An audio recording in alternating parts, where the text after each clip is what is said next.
సాదత్ హసన్ మంటో వ్యాసం రెండవ భాగం.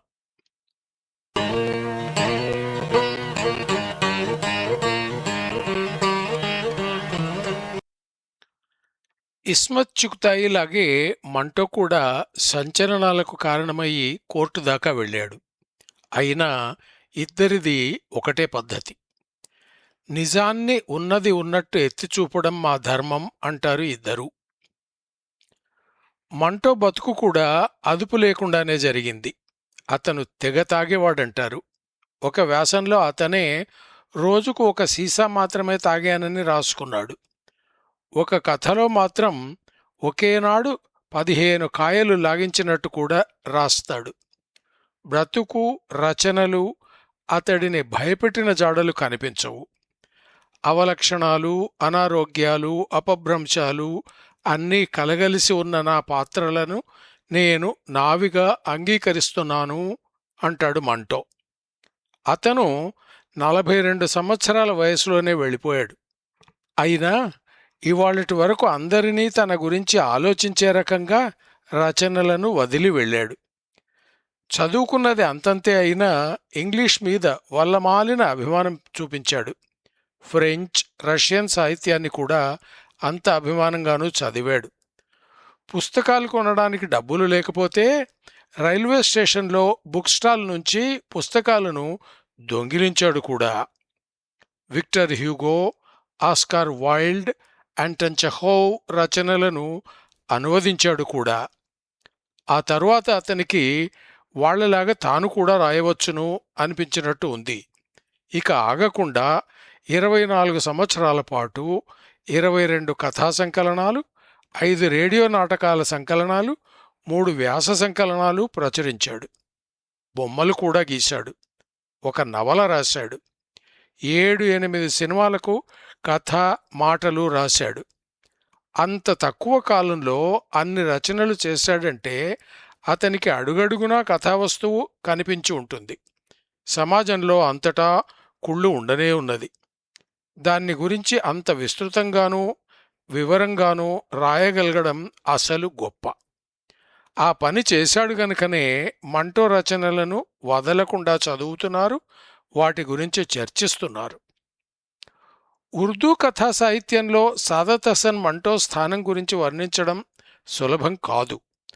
మంటోతో సమానంగా ప్రభావం చూపిన రచయితలు మరెవరూ కనిపించరు. సాహిత్యంలో అతని తిరుగుబాటు పద్ధతి మరెవరికీ చేతకాలేదు.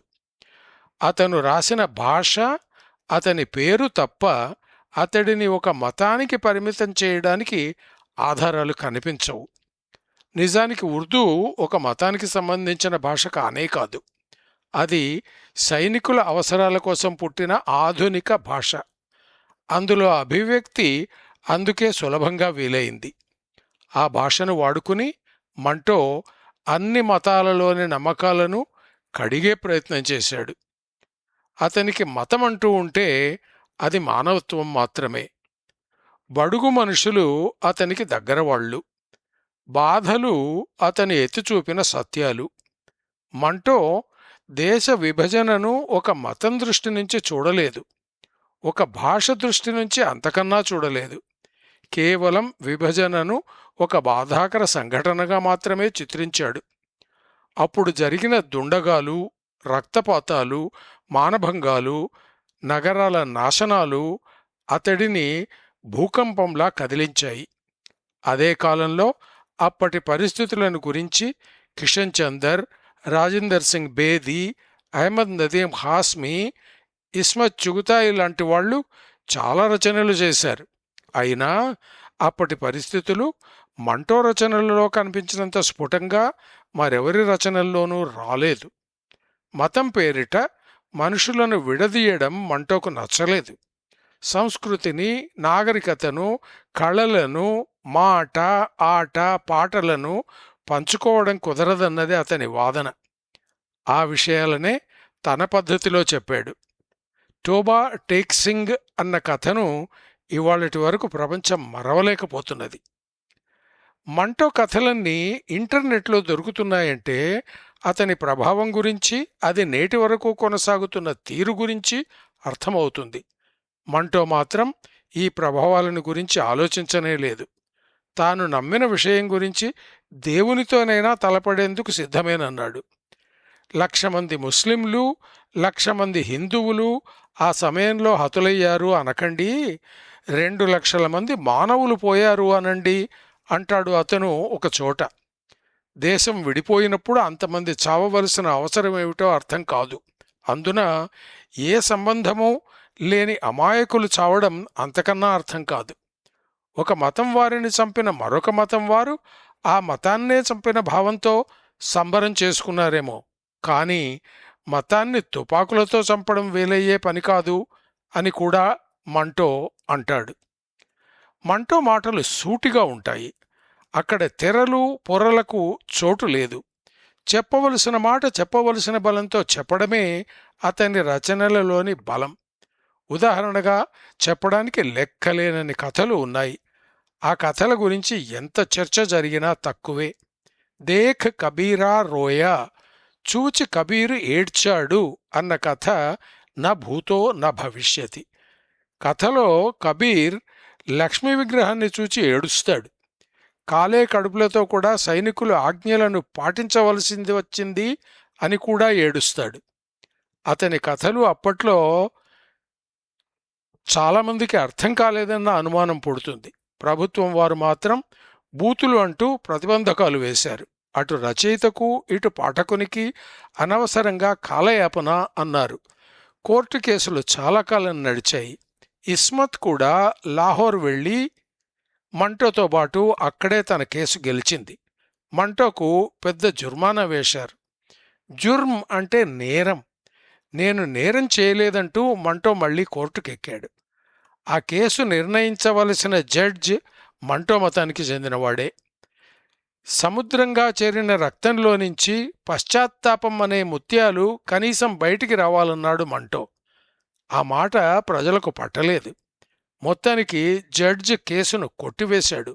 లేకుంటే ఒక గడ్డంవాడు నాకు శిక్ష వేశాడని మంటో ఒక కథ రాస్తాడు అంటూ ఆ జడ్జి చమత్కరించాడు. 1955లో మంటో మరణించాడు. అంతకు కొంతకాలం ముందే అతను పాకిస్తాన్ ప్రభుత్వం వాళ్ళు తనను మెచ్చి తన శవపేటిక మీద ఒక మెడల్ పెడతారంటూ అది తనకు అవమానంగా నిలుస్తుంది అంటూ వ్యాఖ్యానించాడు. నిజంగానే పాకిస్తాన్ ప్రభుత్వం అంత పని చేసింది. మంటో శతజయంతి సందర్భంలో అతనికి నిషానే ఇమ్తియాజ్ అనే బిరుదుతో పతకాన్ని ఇవ్వనే ఇచ్చింది. మంటో భారతీయుడు కాడంటే అన్యాయం. అతను పాకిస్తానీ అన్నా న్యాయమే. మంటోకు ఒక దేశం లేదు, ఒక మతం లేదు.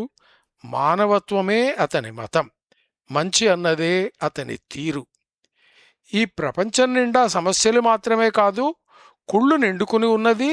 దాన్ని ఎత్తి చూపించకుంటే అది ఎవరికీ పట్టకుండా కొనసాగుతుంది.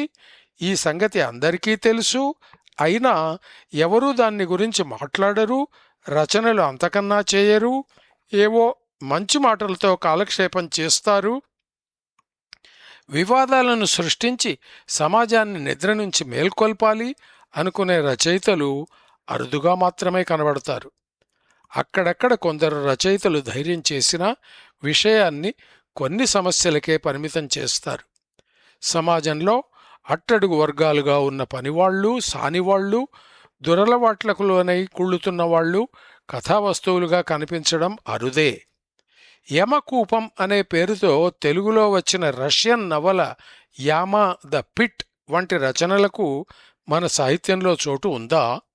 సాదత్ హసన్ మంటో కథలలో కొన్నింటిని గురించి చర్చించే ధైర్యం మనకు మిగిలి ఉందా?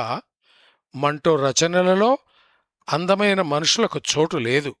కథ ఎంత అందంగా నడిచినా అందులో విషయం ఆనందకరంగా మాత్రం ఉండదు.